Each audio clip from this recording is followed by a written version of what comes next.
Parliament buildings are inspected regularly for hidden explosives. A resident of Germany paid customs duty on goods he never received. A game of golf was once prohibited in Scotland. Can you imagine that?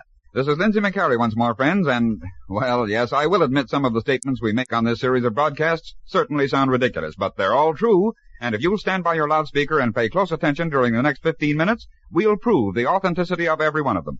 We'll be back with you in just a minute and a half with the first one.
We are with the first strange fact in this session of Can You Imagine That?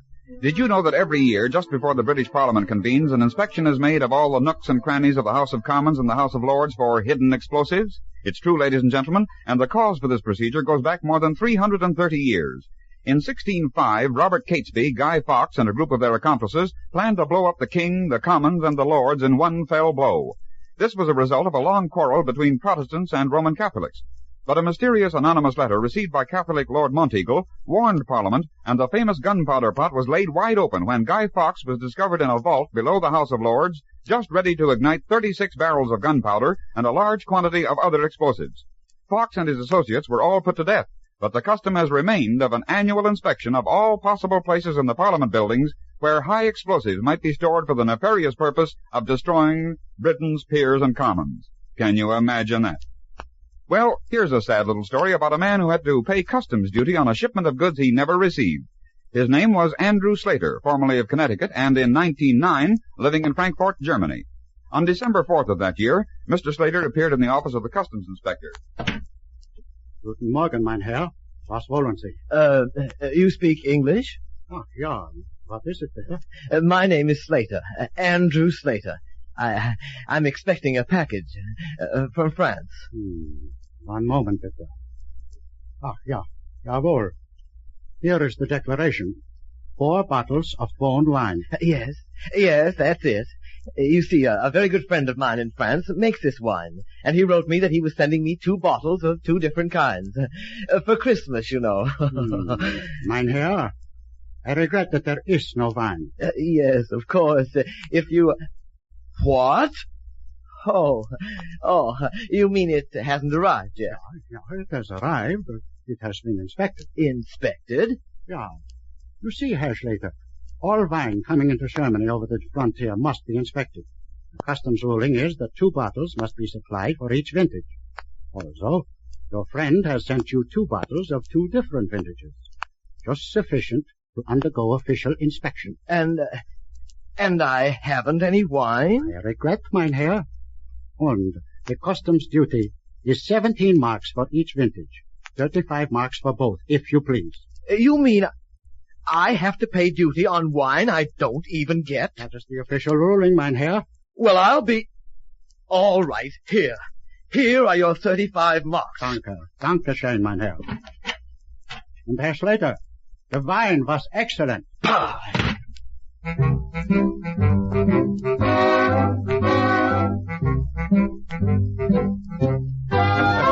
Yes, sir. Poor Mr. Slater had to pay about $8.50 duty on the wine which had been sampled by customs inspectors. inspected, so to speak. Wine which he never had the pleasure of enjoying himself. Can you imagine that?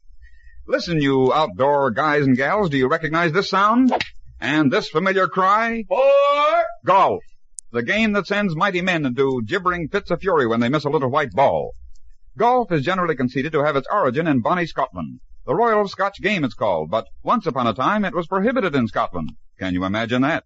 Yes, in 1457 a proclamation was issued that might have read something like this. By royal order of His Majesty the King of Scotland, the game called golf, also the game called football, are hereby prohibited in Scotland because of the alarming decrease of interest in the national sport of archery. Yes, sir.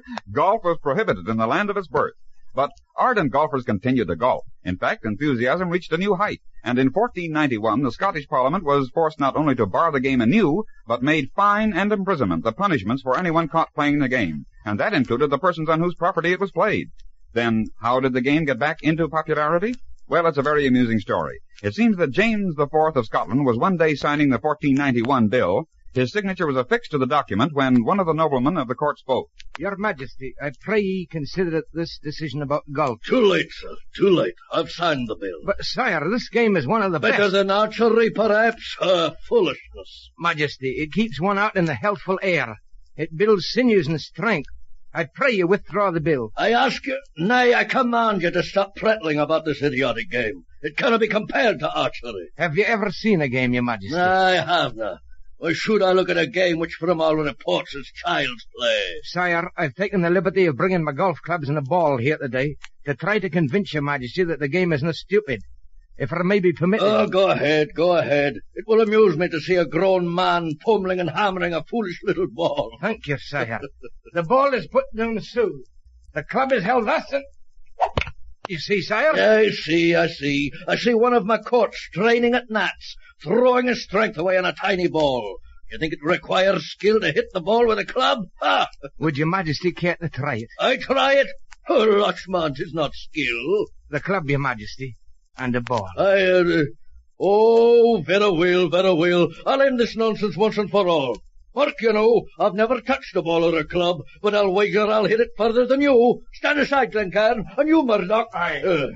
So, I waggle the club thus and... Aye, Your Majesty, the ball. The ball, eh? Aye, you missed it, sire. Glencairn, hold my tunic. I'm bound by its sleeves. So, no idiotic ball can make a fool of James of Scotland. Aside there, Murdoch. Confound it! Is the ball tied to the floor? Aside, Murdoch! Don't get in the way! No! And so James IV of Scotland perspired and grunted, and the little ball mocked him, until he went to bed that evening vowing to conquer the game, and thus he became an addict. And when the people heard of his penchant for golf, they proceeded to disregard the laws against the game, and played it with all the more fervor. And by the way, Mary, Queen of Scots, is the first woman golfer on record. In fact, she brought a heap of criticism upon herself by shooting a few neat holes of the game just a few days after her husband, Henry Stuart Darnley, was blown to bits at Kirkafield, Scotland. Can you imagine that? Well, that's a good old Scots tune. The Campbells are coming. You know, in our digging around for musical oddities, which we expect may startle you a bit, we found a number of old classics and old folk melodies which, if the tempo is changed slightly, amazingly resemble some of our modern popular songs. For instance, listen again to The Campbells Are Coming.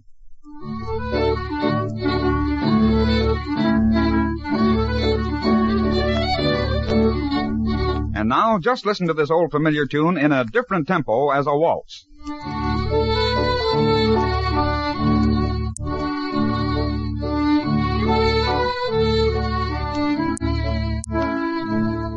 Well, did you hear one of our modern popular ballads in that?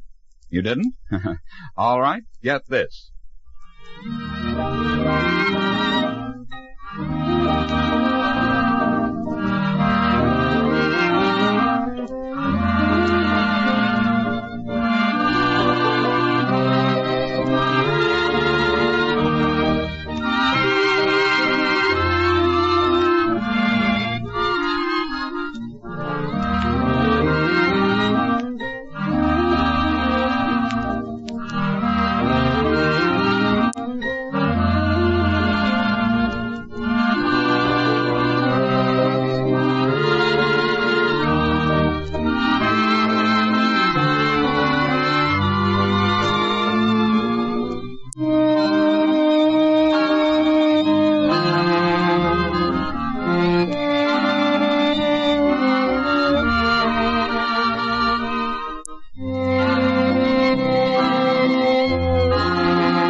met just like two shadows do.